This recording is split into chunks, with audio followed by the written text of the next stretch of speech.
Welcome to another edition of Around the Town with Hez Brown. And now your host, Hezekiah Brown. Good evening. My name is Hezekiah Brown, and you're tuned into Around Town with Hez Brown. So I'm going to just start off today just talking about and trying to give individuals some skills in how to resolve disputes. And I've used this format before, but I think it's worthwhile repeating again. And that is in terms of being an advocate for problem solving, there are some things that one must do first if you're going to be a problem solver. And this is just three quick things that you can do if you're going to be a problem solver. The first one is self-examination. Before you start to point the finger at someone else, you must look at yourself. You must look in the mirror to see who you are. You must understand what happens when you get angry. What happens when I get angry? How do I look? How do I come across to other people? So you have to, first of all, examine yourself before you start to point the finger at someone else's or just being repetitive in a sense. That's the first rule in resolving conflict, self-examination. The second one is the most difficult one. This is being able to exchange positions with the other party. Now, this is so difficult because most of the time in an argument or in a discussion or in a conflict, what we normally do is focus on I, and we don't think about what happens to the other person. You know, we sometimes think that what we should do is destroy another person for no reason at all. But if you exchange position, you say to yourself, I wonder what would I do if someone did the same thing to me. And if you exchange position with the other person, and you really not change chairs, but exchange position with the other person and look at it from their point of view, you will find that you will be a better person, and you're going to be quicker to resolve a dispute when you'll be able to stand in their shoes or sit in their chair. The third one, obviously, is the easy one, and that is to develop good listening skills. You're never going to solve a problem if you don't listen.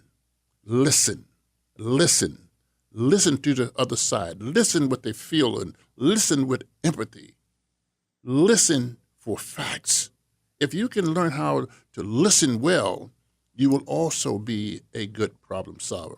I often say that God gave us 2 ears and 1 mouth. And if we have 2 ears and 1 mouth, it means that we're supposed to listen more than we talk. 2 ears and 1 mouth, we're supposed to listen more than we talk. Because remember, the one that talks the loudest is very seldom heard. And the key for the day that I think that one thing, if you don't remember anything I said before, I want you to remember this. Every statement does not require a response. Now, get into the real program. We're honored today to have our guest who is Mrs. Mary Felton, who I call her a community activist and an educator. So, good evening, Miss Mary Felton. How are you? Good evening. I'm doing well. Thank you for having me. Yeah, so we just got past that in terms of your name, because normally what we do is first of all ask you to tell us what your name, but we already got past that. We know what your name is now. We know who you are now. And so we just do a little dialogue. I want you to know this is not an interview. It's not like being interviewed for a job. This is just a program to talk about the things that you know about and the things that you have participated in. And I know that you're an educator. Are you married?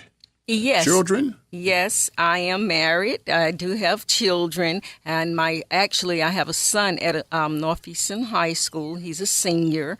I also have one of my daughters graduated from Elizabeth City State University, as I did my undergraduate degree, and I have one daughter who is currently serving in the military. So, yes, and I have grandchildren who attend Elizabeth City Pastor schools. Viking pride, Viking pride, Viking pride. Viking pride. Okay, wonderful. So, Ms. Felton, what is your current status? Are you retired? Are you work? Just a little bit about what you're doing now. Well, currently, in addition to completing my PhD in educational leadership, I'm currently serving in a consultant capacity for a school, and I'm serving as the testing coordinator, and also I'm serving as a mentor for their beginning teachers. Okay, fine. Now, I ask this question to everyone, and the reason I ask this question is because it has been some great people who have graduated from ECSU, went on to do great things, great folks from Elizabeth City that are doing great things. And are you a graduate of ECSU, or are you a graduate of P.W. Moore? I mean, I see a lot of proudness in P.W. Moore graduates and how they still blend together. So was you born and raised here? I was actually born and raised in Pacomitas County, North Carolina, and I relocated here in 1995, and I've been here ever since, and I've enjoyed living here. Yeah. No, you say you were working on your PhD, so just give us a little history. Where did you go to grade school, elementary school, high school? Well, my educational journey began at Hertford Grammar School in Pacomitas County, and I attended middle school in Pacomitas County. I attended high school in Pacomitas County, but I did not complete the graduation requirements there because I withdrew and I enrolled in Job Corps, and I traveled to Georgia and I stayed there on campus. I took all 5 tests of GED and I passed every one same day. And so I'm a GED recipient, and hopefully once I complete this PhD, I'll write a book from a GED to a PhD. So very proud of those accomplishments, and want everyone who is listening that may have a GED recipient to know that they too can follow their educational dreams. You know, it's ironic that you mentioned that, because sometimes people who have a GED, they're afraid they don't want to talk about it, But anyway, what would you tell students? We have a number of students now, River City Community Development Program, Youth Build Program. Students are able to go there as a second chance, and they're able to get their GED. So what tell people the value of a GED? I mean, you've proven it already. What's the value of a GED? It's an opportunity to continue your educational journey. From the GED, I graduated with an associate's degree from College of the Albemarle, and then I transferred to Elizabeth City State University, where I graduated with a bachelor's degree in business administration with a concentration in management, and I graduated with honors, cum laude. From there, years later, 2001, I graduated from Old Dominion University with my master's in secondary education. And I like that terminology, from GED to PhD. Yes. Congratulations. I know Thank you're going to complete it. Yes, okay. I'm actually at the dissertation stage. So, wonderful. My goal is to definitely, share my story so that anyone who has a GED or maybe considering that, to understand that that's a journey that can happen. And I encourage all students to think about that if they've left school for whatever reason, to return, because it's an opportunity. Because without education, so many doors are closed. Absolutely. Okay, Ms. Felton, would you just now, sometimes when we get folks on the radio program, what we omit to do is just really understand a little bit about them. We want the audience to know you and a little bit about you when we finish this program. So to explain to the audience who Mary Felton is and your philosophy regarding education. My philosophy is that all children can learn regardless of their socioeconomic status, regardless of their zip code.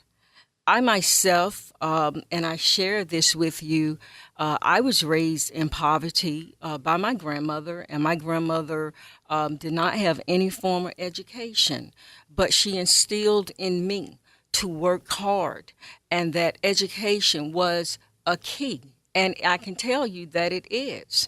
So my philosophy is that education is the key. and that no matter where you are and regardless of your adverse situations, you too can achieve. But you need two things. You need to believe in your abilities, and you need effective strategies. You need those two things. And I think when you have those and you're willing to put forth the effort, you're willing to do the work required, you don't give up, you don't have that self-doubt is definitely a barrier. So that's what I would say, that you have everything you need within. And with technology, oh my, you can go online. There's so many available free resources. Okay, I mean, I just think that is so wonderful. I mean, what you're saying, you just make an excellent role model, you know what I mean, for young people, male and female, you know, to understand the importance of believing in themselves. It is so many young people that don't have this whole ability about themselves, this self-pride, you know what I mean, and this that I can do it if anybody else can do it. And I give you just one illustration, you know, as we talk about this, you know. One of the things that I did in my lifetime is I went into the airborne, which is called a paratrooper, where you jump out of airplanes. Well, I jumped out of airplanes 12 times before I ever landed in one. But it was because of a challenge that was given to me by a person who's a Caucasian. He says black folks are afraid to jump out of airplanes. But you know what? When I completed that jump school and jumped out of an airplane, I felt then that I could do anything that anybody else did. If I wanted to be a neurosurgeon, I could do it because I had, first of all, accomplished something that I never thought I would be able to do. But once you accomplish something in life, you have to do it. Some people do not reach that level. They accomplish things either early in life or later in life. But you have to believe in yourself. You have to believe that I can do anything better than anybody else. Not as well as anybody else, but better than anybody else. So, you know, even with your conversation, you were a teacher and administrator?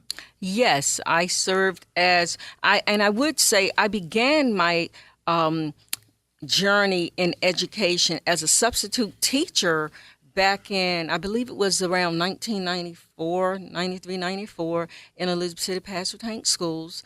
And I just knew that education was the profession for me. What I love to do is to help those students, help those teachers connect. There are many students, because of repeated failure, they've given up. And when students give up in elementary school, you can about imagine what it will be, the experience will be for them in middle school. And that's why we talk about believing. And they need opportunities to experience success, to give them hope. And so I think that, you know, that's a great, it just was a great opportunity, a great fit. I have a passion for teaching and learning. I know the value of education. Myself, you know, born and raised in poverty, living in public housing, but neither of those factors determine your abilities. And I think that needs to be stressed, because so many times we hear people focus on poverty, poverty, poverty. But if you take a child out of poverty and that child is still not practicing, they're not developing their adequate vocabulary, and they're not doing the things that need to be done, then that child will not succeed. So it does not matter. And that's why we say regardless of the zip code, because you have to have background knowledge, you have to have adequate vocabulary, and you have to believe in yourself to give you the fuel to want to do this, to motivate yourself, because you're not always going to feel like completing homework, but you have to understand the value of that homework. You know, you mentioned the word poverty. You know, sometimes people associate poverty with underachievers. Yes. You know? They're saying that, well, you know, a person living in poverty, something happened, they can't learn like other people who live on the other side of town. Is there any truth to that? Well, I have deliberately search the internet for stories. Homeless to Harvard. I've seen several stories where students were in poverty, but they excelled academically. Myself, I lived in poverty, and today I'm a PhD candidate. Wow. I think it's the process, the practice. I think the adequate strategies, the effective strategies, I would say, because there are no good strategies and bad strategies. They're either effective or non-effective. But if a child does not believe in his or her abilities, they will not do what needs to be done. Why? Because they fear failure.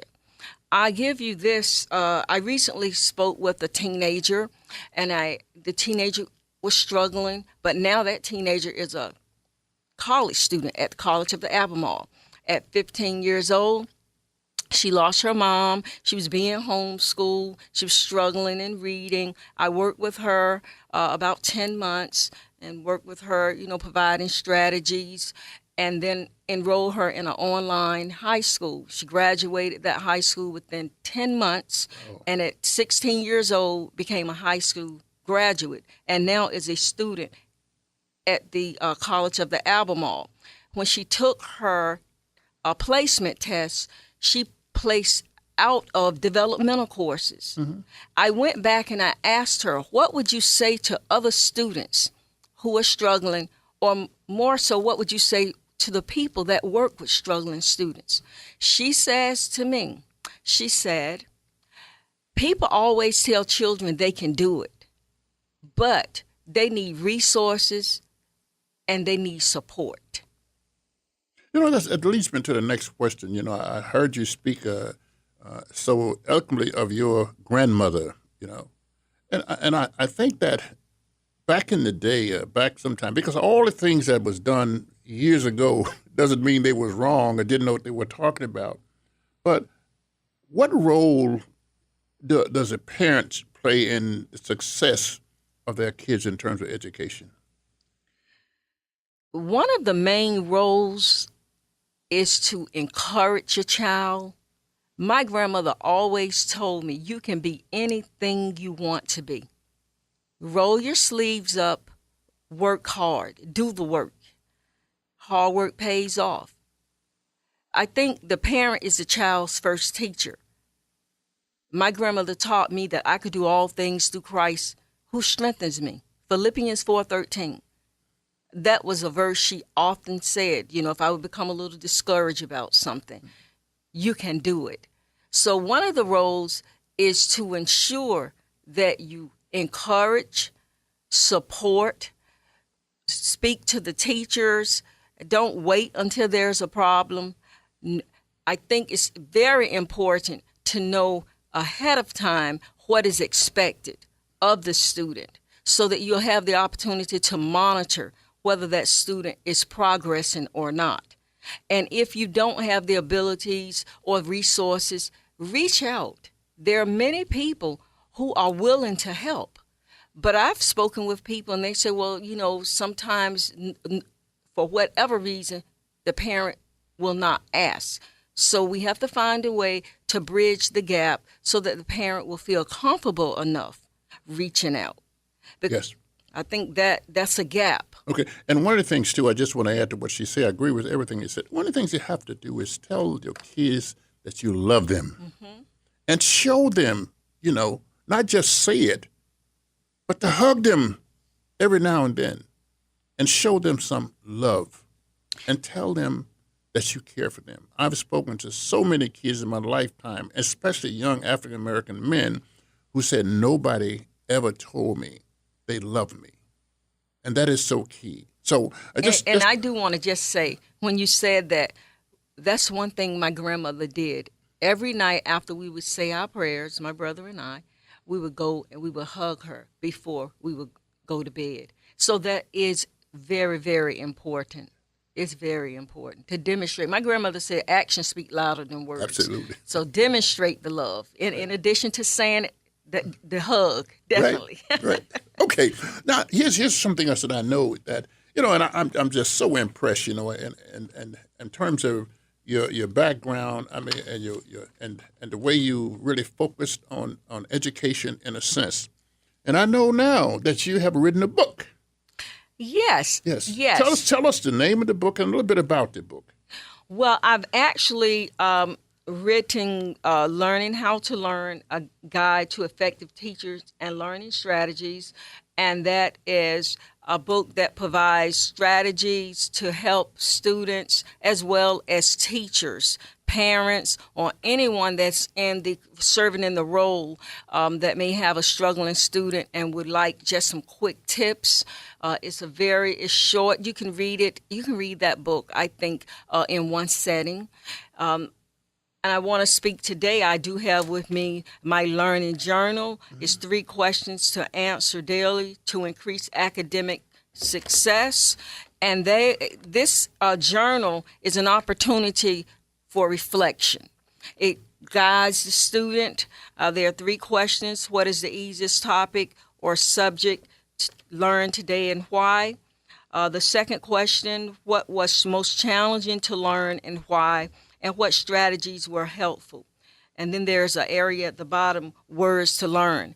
I do want to tune in and focus on the strategies. Research is showing that, from what I've read, that some students are using strategies, but they are ineffective. Mm-hmm. And we've heard kids say, but I studied. Mm-hmm. And maybe they did, but what strategy did they use? So I think it's critical that we find out not just what the child is learning, because they have the KWL charts, but how is this child preparing?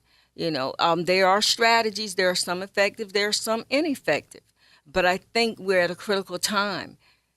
Yeah, okay. One of the things that I'm saying, as I say again, I refer to this as a book because it's a book that's documented. It is copyrighted. It is in the bookstores. And I want to tell you something. A learning journal, I went through this book myself, and I want to tell you how much I got out of it. I want to tell you how it helped me because, see, documentation is the greatest thing in the world. You have something where you have a part where you start and a part where you end. And, sometimes you end up forgetting where you start from when you get to the end. But it's so important. So I would encourage an interviewer, anyone out there, to just go by the bookstore and pick up. And tell them again the name of it and where they can buy it. Online, Amazon.com. It can be ordered as well as Barnes and Noble.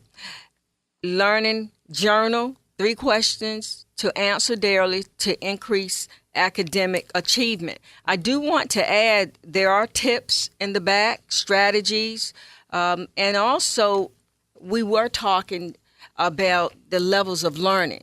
And I do want to make mention, so many students stop at level 1 where they memorize information and just simply recall. Well, we know that recall is not you have to be able to understand information enough to be able to explain it in your own terms and to apply the information. So I do have that included as just extra, the levels of learning. And so some study tips are also included. Write down your assignments. Sometimes students forget, and they need to write down their assignments, and they need to study at a time that they can best concentrate. I think that's critical. Also to avoid distractions and focus. And one of the main strategies is to self-test to determine your progress. You should not have to wait until you test in school. You can use Quizlet.com, and it's free. So those are just a few. But if you would like to learn more strategies, Amazon.com. Gorgeous, thank you. I'm just saying, see, this is another example of the nuggets that we have in Elizabeth City. People with tremendous amount of knowledge and how to get things done. You have authors, you have all type of people who have it. We just have to figure out how to get it from them. So I just want to just move very quickly, because I know that you have an enormous amount of experience in dealing with youth and self-efficacy. Explain to the audience what self-efficacy is. Explain to the audience. Self-efficacy is the belief in one's ability to succeed at a task. The reason it's so important is because if one does not believe that they can achieve, they would avoid. You have two types of learners. One will approach a task because they're confident and they see it as a challenge. But those students, those learners who have low self-efficacy, they will find ways to avoid completing the task. I've spoken to, some educators and even some parents. The students complain about a headache or stomach ache, whatever it takes to avoid the situation. That's what they do. But there are ways in which you can increase self-efficacy, and I think those are critical. And one is, as we talked about, mastery performance. Once a student experiences success, they will continue to try. Excessive failure decreases self-efficacy.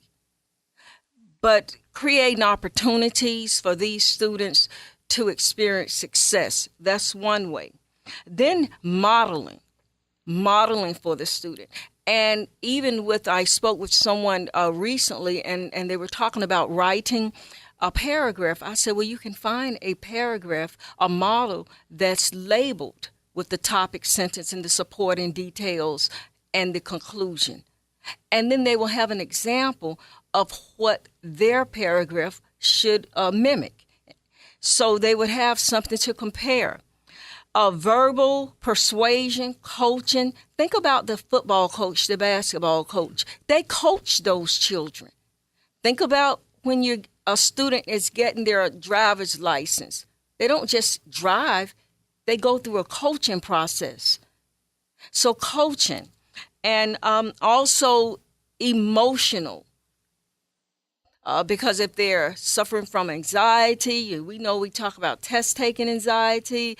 Some of these kids have headaches. I've heard horror stories regarding some students when it's associated, their stress level associated with the test, taking tests. But I think proper preparation prevents poor performance. So we have to have adequate opportunities for these students to practice. Wonderful. I'm just saying, this is so deep. I am convinced that, this self-efficacy is something that I think that we have to really focus on, because it is probably a word or something that is very seldom used and around. So just what are some of the methods of encouraging opportunities, individuals, school districts to grasp this thing called self-efficacy? Well, first, we need to know where our students are, how they feel about the activity. If the skill level challenge, it needs to balance. It shouldn't be too difficult, but it should be challenging enough to, where they are, where they need to be. But if it's too advanced, then the students, if they have low self-efficacy, they're going to try to avoid that task.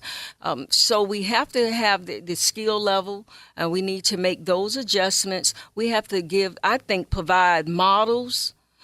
I think coaching, encouraging them, but more importantly, creating opportunities for these students to feel successful. But you know what, Ms. Felton, I want to say this is that I say this to everybody now because it's something that is happening in Elizabeth City that is kind of unique in its own.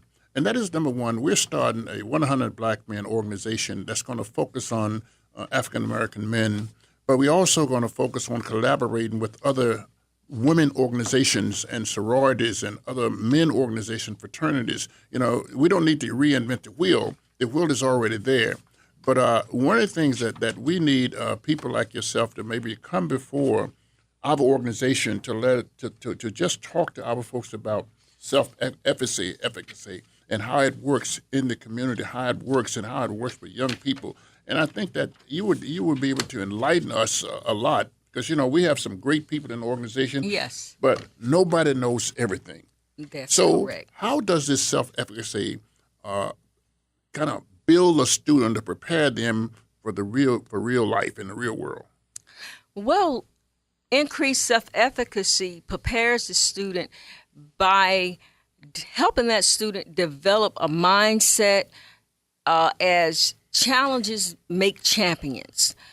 Instead of avoiding challenging tasks, they will approach challenging tasks with the attitude, I believe that I can achieve this task.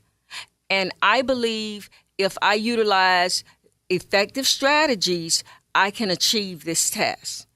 So without self-efficacy, we will continue to experience and observe what we are observing. Students giving up. And we know what happens when our students give up.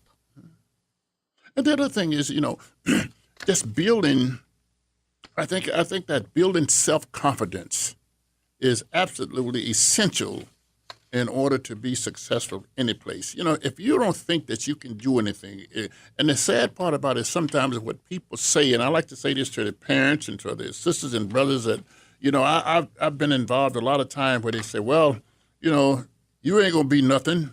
You know what I mean? Your daddy wasn't nothing. Your father, his daddy wasn't nothing, and you ain't going to be nothing. This is some of the things that happen in our community.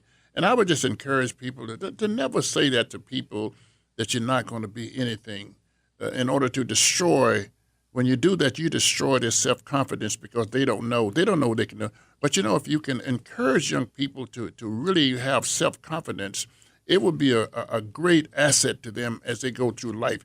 And as we wind up now, Miss Felton, is there some of the things that we didn't cover that we need to maybe get in about this great program that you have here? Well, I think you've said motivating them, encouraging them, supporting them. Those are essential factors that they need. They need to know that failure, I failed the 4th grade, but I earned a GED at 17 years old, took all 5 tests, and passed on the same day. So if there are some parents who have children who have maybe failed a grade, they need to understand that's not the end. And we have to help children not give up because we do not want the children to be hopeless, because then we know what that can lead to. And we don't want that. So, we must find ways to help our children believe in themselves. It still comes back to believing, because you can coach, you can do all the things you do, but the child has to believe in his or her abilities to achieve tasks and use effective strategies, provide models for them, encourage them. We have to do those things and never, ever, ever give up on a child. Absolutely. And one of the mottos of the 100 Black Men of America is what they see is what they'll be. And it's so important that we learn to be role models. It's very difficult to tell a young person, I should say, or to tell young people that, well, I don't think you should smoke. It's bad for your health. And while you're saying that, you have a cigarette in your hand smoking. I don't think you should do drugs when your kids know that you do drugs. I don't think you could do a lot of things, and you are doing the same thing in front of them, and they see it. Young people are not crazy. They are much smarter than we think they are. So be a role model. Don't do all these things in front of your children and expect for them not to do the same thing, because they see you as a role model. Again, I want to thank Ms. Mary Felton for taking time out of her busy schedule to join with me today to talk about just a variety of things that's really important to our community. And remember, this is Around Town with Hez Brown. We present the news and the information that you can't get anyplace else. Thanks. Bye. Thank you for listening to Around the Town with Hez Brown, recorded and produced at WRVS-FM Studios on the campus of Elizabeth City State University. If you are interested in becoming an underwriter for this show, call 252-335